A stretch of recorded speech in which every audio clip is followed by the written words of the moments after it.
Hello kids, welcome back. Let's learn animals name. ಹಸು cow, ನಾಯಿ dog, ಬೆಕ್ಕು cat, ಕುದುರೆ horse, ಕತ್ತೆ donkey, ಆನೆ elephant, ಎಮ್ಮೆ ಬಫೆಲೋ, ನರಿ ಫಾಕ್ಸ್,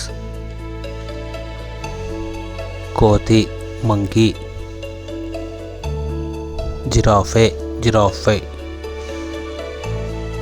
ಗೆಂಡಮೃಗ ರಿನೋಸರಸ್, ನೀರು ಕುದುರೆ ಹಿಪ್ಪೋಪೊಟಮಸ್, ಚಿರತೆ ಚೀತಾ, ಹುಲಿ ಟೈಗರ್, ಸಿಂಹ ಲಯನ್, ಜಿಂಕೆ ಡೀರ್, ಕರಡಿ ಬೀರ್, ಮೊಲ rabbit. Thank you for watching. Bye bye. Please subscribe.